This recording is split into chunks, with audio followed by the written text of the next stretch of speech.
Olá, bem-vindos. Salut, soyez les bienvenus à un nouveau tutoriel de cet épisode. Ce jour, nous allons parler de cette nourriture quotidienne. Le titre de la série, c'est Alors viendra la fin. Et le titre de la nourriture quotidienne, c'est Seigneur, révèle-moi ta gloire. Et c'est le même titre de cette semaine, semaine 3. Seigneur, révèle-moi ta gloire. Ici, il y a un point d'exclamation à la fin.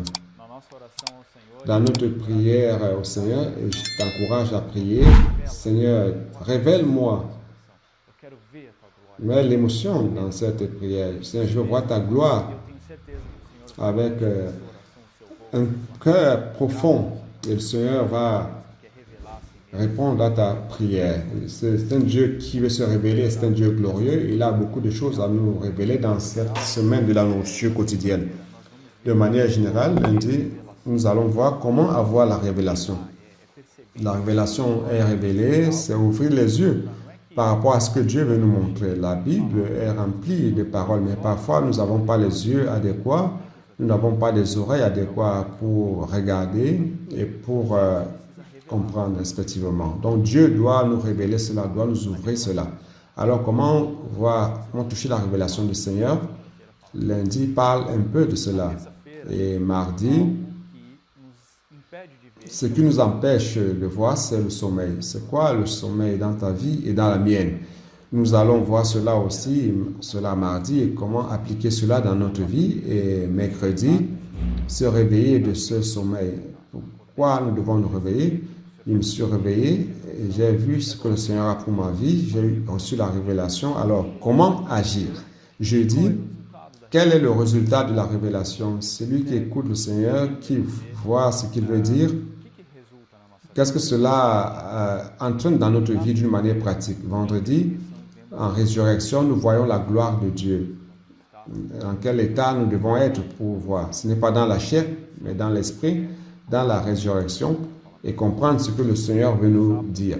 Samedi, n'ayons pas peur, la souffrance vient et après c'est la gloire. Parfois, nous ne comprenons pas le sens de la souffrance, la raison.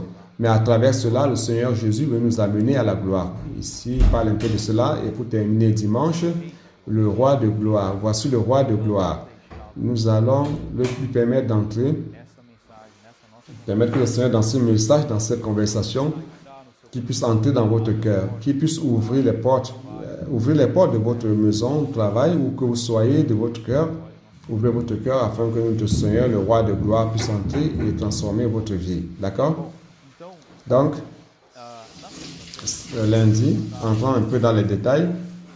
Dieu ici veut nous montrer, se basant sur la vision de Matthieu 17, sur le monde de la transfiguration. Vous connaissez cette vision.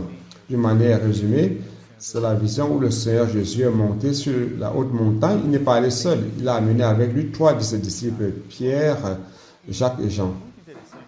Et cette vision est très importante car le frère Miguelman, l'auteur de cette nourriture quotidienne, nous montre l'abord de cet épisode dans la Bible qui est très important dans les évangiles de Matthieu, Marc et Luc. Chacun a un aspect que vous pourrez tout au long de la semaine comprendre mieux et enrichir votre expérience avec cette vision. Ce qui est intéressant, par exemple, dans le récit de Luc, chapitre 9, 28, il dit que le Seigneur a pris avec lui les 3 disciples, les montés sur la montagne avec comme objectif de prier. Donc le Seigneur était un homme de prière. Il priait tout le temps. Peut-être même que les disciples ne se rendaient pas compte. Il était important, il était commun qu'il priait des moments d'intimité avec Dieu, le Père et lui. Et cette fois-ci, ils ont accompagné le Seigneur. Donc c'est une leçon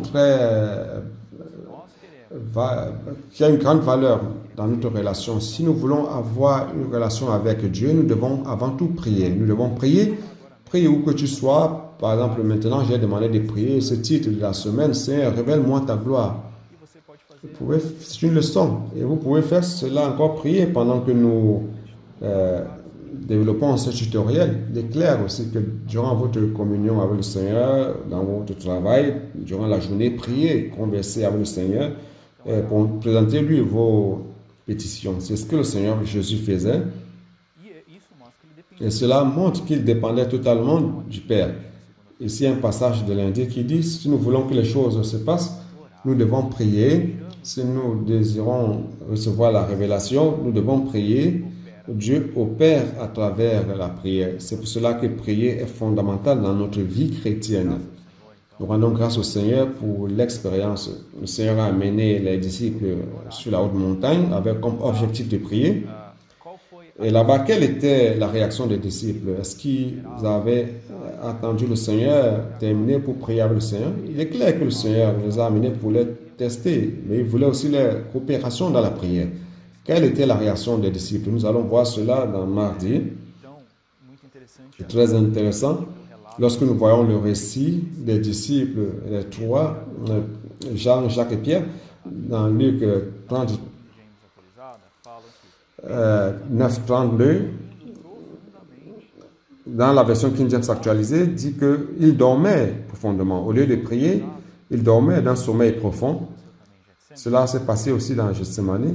L'auteur de la nourriture quotidienne parle de cela aussi. Dans le moment où le Seigneur était dans une situation très critique, où on le persécutait, il devait mourir, passer par tout ce qu'il devait passer pour la crucifixion, il a appelé les disciples pour prier et ils ont aussi dormi. Et à cette occasion-là, le Seigneur leur a demandé de veiller et de prier. Donc l'importance de veiller et de prier. Ils se sont endormis. Dans ce verset, il continue. Et ils se sont réveillés brusquement. Ils ont vu la fulgurante gloire de Jésus et les deux hommes qui étaient avec lui. Donc lorsque nous prions et que nous veillons, éventuellement, si vous avez dormi, si j'ai dormi, si le sommeil est venu, et que nous ne sommes pas attentifs aux choses de Dieu et que nous sommes distraits, nous pouvons être réveillés par le Seigneur. Dans ce moment, même le Seigneur est en train de te réveiller afin que tu puisses voir cette vision merveilleuse du Christ. Rappelez-vous, c'est Christ dans la majesté, dans la gloire, ses vêtements brillaient. Donc, c'est quelque chose qui réellement change la vie. C'est une vision qui est très touchante qu'ils ont eue sur la montagne de la transfiguration. Nous devons nous réveiller. Donc, il est important de voir que quand Dieu a besoin de notre prière, Satan vient avec le sommeil. Alors, c'est quoi le sommeil dans votre vie? Qu'est-ce qui vous fait dormir pour ne pas prêter attention à ce que le Seigneur dit? On vous appelle pour sortir avec l'Église et pour prier pour les personnes avec le puis-je prier pour vous. Alors, les critiques se présentent, la fatigue. Vous n'aviez rien à faire. Alors, lorsque le moment vient, lorsque ce message vient, on vous invite à sortir, les choses commencent à se présenter. Vous voyez, c'est l'opposition de l'ennemi. Il vous apporte ce sommeil. Ces choses qui nous distraient, qui nous empêchent d'être focalisés et nous empêchent d'avoir la révélation. Nous devons réellement nous rendre compte de ce que le Seigneur veut nous réveiller du sommeil. Et lorsqu'ils ont été réveillés mercredi, d'accord, le Seigneur a eu miséricorde. Ils ont vu cette vision, cette scène merveilleuse du Seigneur glorifié. Et maintenant, quelle est l'attitude? Quand ils ont vu cela, ils ont vu qu'il n'y avait pas seulement le Seigneur Jésus, mais deux hommes, deux personnes qui étaient avec le Seigneur Jésus. On l'a vu aussi, c'est Moïse et Élie. Moïse représente les lois et Élie représente les prophètes de l'Ancien Testament. Imaginez, ils conversaient avec le Seigneur en ce moment-là, peut-être encourageant le Seigneur par rapport à sa mort, qu'il allait ressusciter, et remerciant le Seigneur, que j'en sais. Mais le fait est que les deux savaient que ce n'était pas la fin. Le Seigneur a utilisé l'œuvre à travers le ministère de ces deux hommes et les autres qui étaient représentés en eux par rapport à la loi et aux prophètes. Mais là, ce n'était pas la fin. La fin, c'est Christ. Il est intéressant de voir que dans Romains 10:4, qui dit ceci, la fin de la loi, c'est Christ pour la justification de tous ceux qui croient. Et on a trois interprétations que le frère Miguel Mar nous a montré par rapport à ce mot fin. Ça peut être objectif, c'est dans Galates 3:24. Quel est l'objectif de la loi? La loi nous a servi de tuteur pour nous conduire à Christ. Donc ça, c'est une interprétation du mot fin. La fin peut être aussi l'accomplissement, une chose qui s'est accomplie. Et lorsqu'on voit Matthieu 5, 17, ne pensez pas que je sois venu pour abolir la loi et les prophètes. Je suis venu non pour abolir, mais pour accomplir. Et fin veut aussi dire terme. C'est Galates 5.1, c'est pas la liberté que Christ nous a libérés. Demeurez ferme et ne vous soumettez plus à l'esclavage, la domination de l'esclavage. Donc nous rendons grâce à notre Seigneur Jésus. Pierre et les autres ne se sont pas rendus compte de cela. Ils voulaient comparer notre Seigneur à Élie et Moïse. Il leur manquait de la révélation. Il est clair que nous ne sommes pas ici pour critiquer spécialement l'apôtre Pierre, car lorsque nous voyons Luc 9, 5, 6, on montre qu'ils avaient peur, savaient quoi faire. Car imaginez cette vision, ils étaient dans une grande peur, ils ne savaient quoi faire. Donc nous avons une leçon. Ici, si vous ne savez quoi dire, il est mieux de ne rien dire, de rester bouche bée et de ne pas courir le risque de dire ce qu'il ne fallait pas dire. Lorsque Pierre a intervenu, qu'est-ce qu'il a dit? Il a dit, Seigneur, il est bon de rester ici. Montons trois tentes, une à toi, à Moïse et à Élie. Donc, c'est là il est tenté de comparer le Seigneur à la loi et au prophète. Donc, on ne doit pas faire cela. Une autre leçon dans la parole de Pierre, dans la précipitation, c'est qu'il a aimé l'expérience. Il était impressionné, il voulait rester là, faire la tente. Pourquoi? Pour habiter, pour y passer un temps. Et quant aux autres qui sont en train de souffrir et aux autres disciples, on avait l'impression qu'il pensait uniquement qu'à lui-même, n'est-ce pas?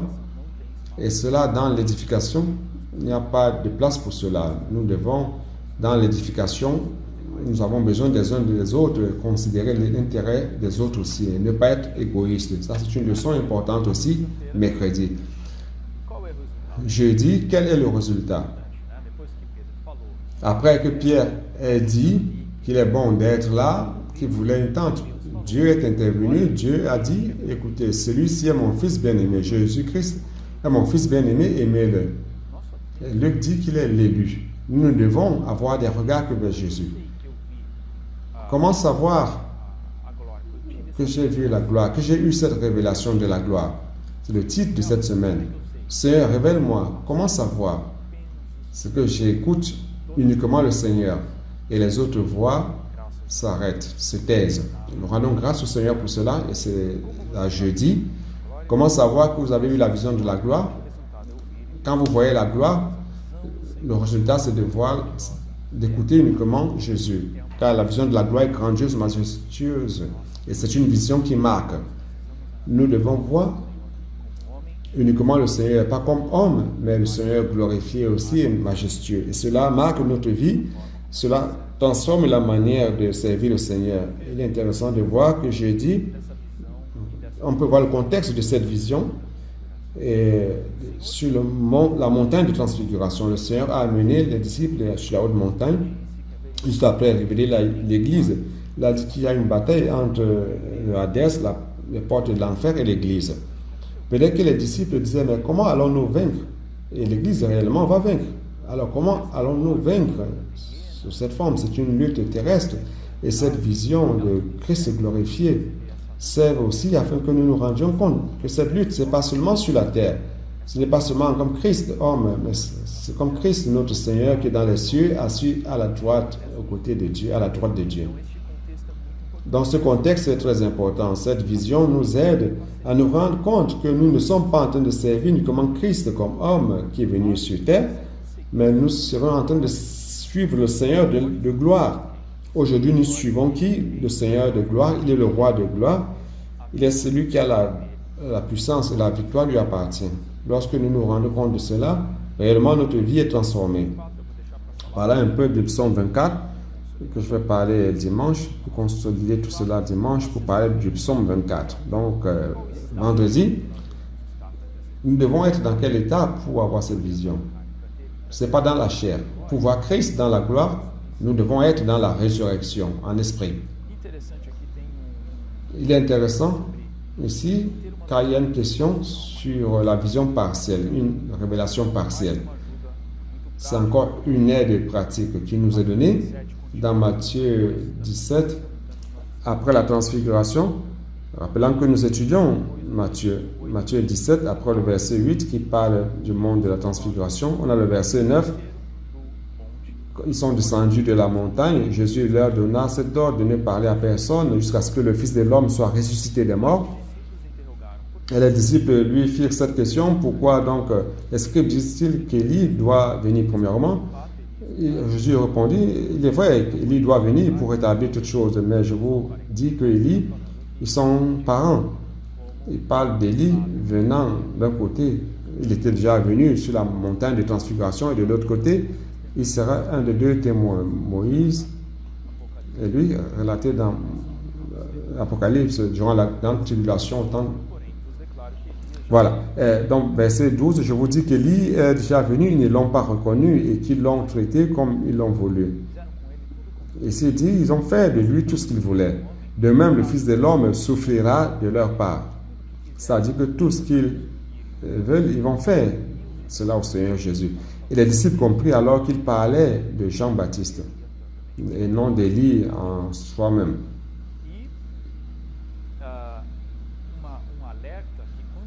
Et un avertissement, lorsque nous ne reconnaissons pas le Seigneur, les personnes ne reconnaissaient pas qu'il était l'envoyé, qu'il était le Christ, le Messie.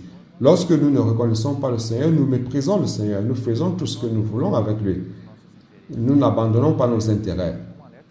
Et cela, c'est un avertissement pour nous. Ici, il dit, vous le voyez, et vous demandez qu'il ne vous dérange pas et qu'il vous laisse faire ce que vous voulez. Donc, Christ, finalement, devient quelque chose qui ne représente rien dans votre vie. Il n'est pas le Seigneur de gloire dans votre vie. Et cela montre que vous n'avez pas la vision de ce qu'il est, le Seigneur, le Christ, le Fils du Dieu vivant, et qui ne gouverne pas votre vie. Nous devons nous repentir devant le Seigneur dans ce cas, car il est le Seigneur et nous n'avons pas le droit de faire tout ce que nous voulons. Nous devons avoir cette vision pour gouverner notre vie. Il veut le meilleur, il veut t'amener dans le royaume, dans la gloire. Nous rendons grâce au Seigneur. Ici, il parle un peu.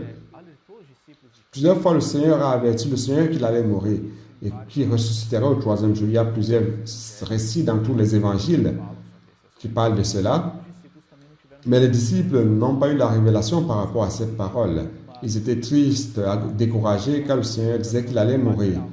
Donc, c'était une interprétation partielle, n'est-ce pas? Ils ne se sont pas réjouis de la partie qui parlait de la résurrection. Donc, nous louons le Seigneur, car nous savons qu'il est ressuscité. Et cela nous remplit de joie dans notre cœur. Et cette vision partielle de révélation, cette révélation partielle, Samedi traite un peu de cela aussi. Il nous aide ici à nous rendre compte que lorsque nous avons des doutes par rapport à la parole, spécialement par rapport à la parole, une vérité très élevée, nous pouvons demander de l'aide aux frères. Nous devons demander de l'aide. Nous devons converser et ne pas rester dans le doute.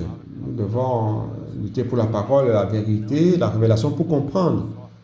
Non, évidemment, non seulement sous la forme doctrinale, mais que cela puisse ouvrir notre vision afin que nous comprenions ce que le Seigneur veut pour toi, pour moi, pour l'Église, par rapport au royaume, par rapport aux personnes.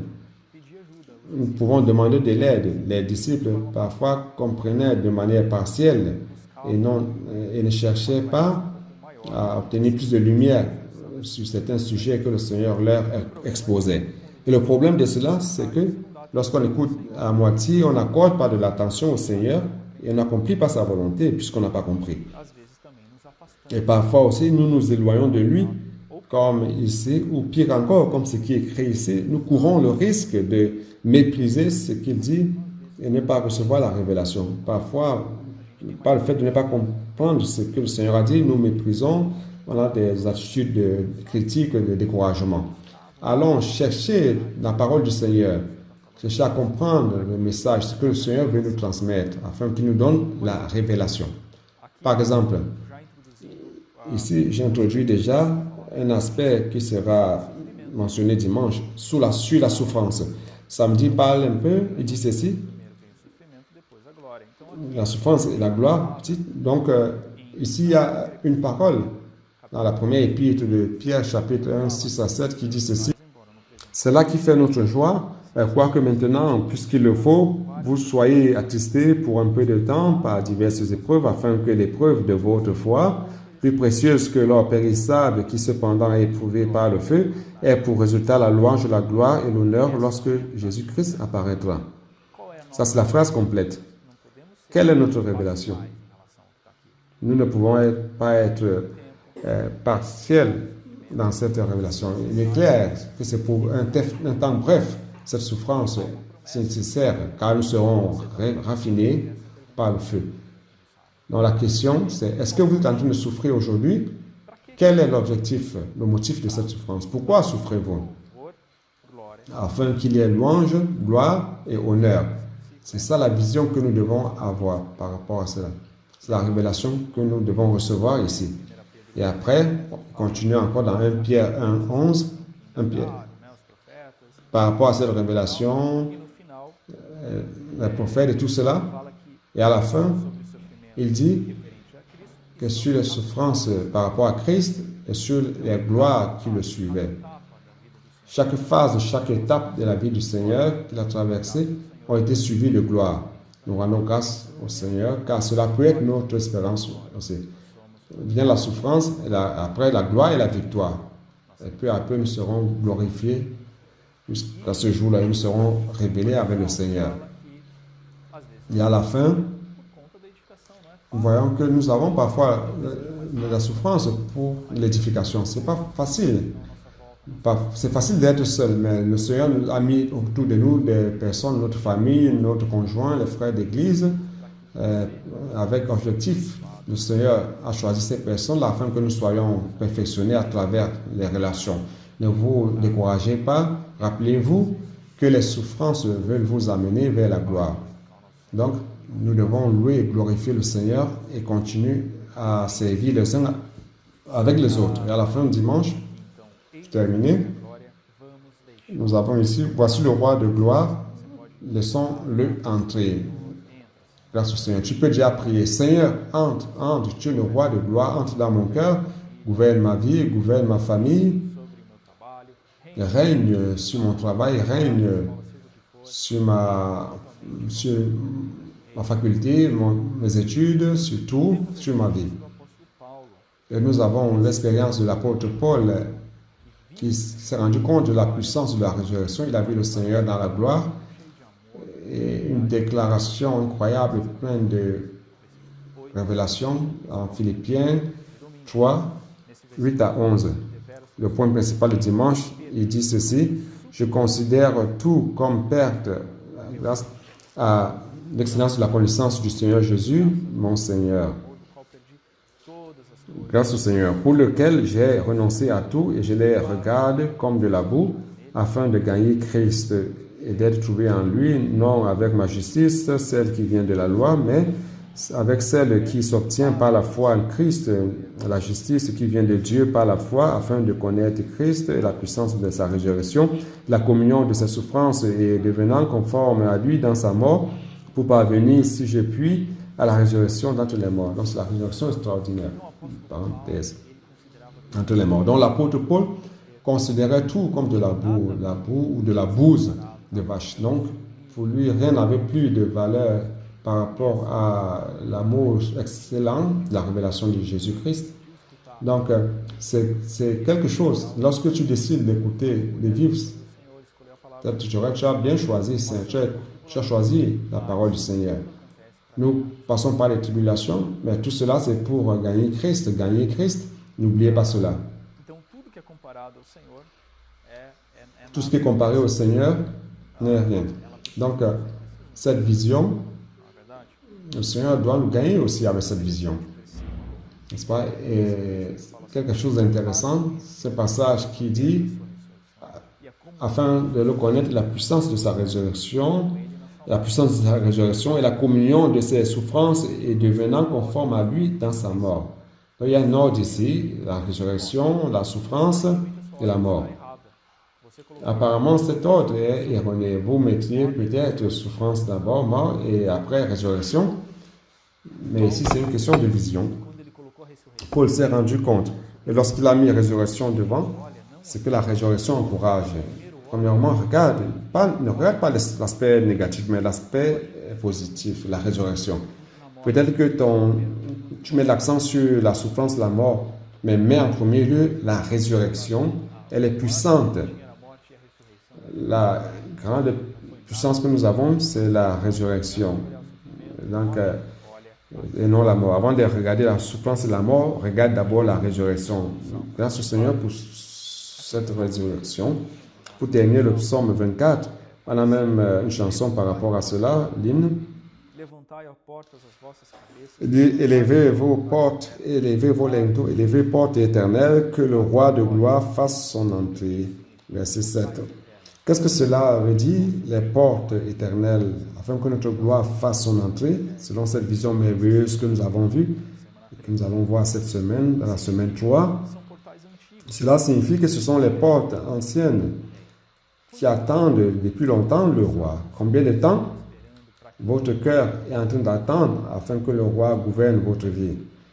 Beaucoup de temps, n'est-ce pas? Alors, aujourd'hui, peux-tu prendre la décision à travers cette parole, que tu puisses prendre la décision et dire, roi, entre dans ma vie, j'ouvre la porte de mon cœur, j'ouvre ce portail pour lui permettre d'entrer afin que le roi de gloire, le Seigneur des armées, qui nous conduit dans la bataille et qui nous conduit à la gloire, qu'il puisse entrer et transformer ta vie. Nous rendons grâce au Seigneur. Ça, c'était le résumé de cette semaine. L'aide par rapport à certains sujets principaux que vous pourrez explorer plus, avec plus de détails. Que le Seigneur te donne plus de révélations, ok? Et à la prochaine, on se voit plus tard.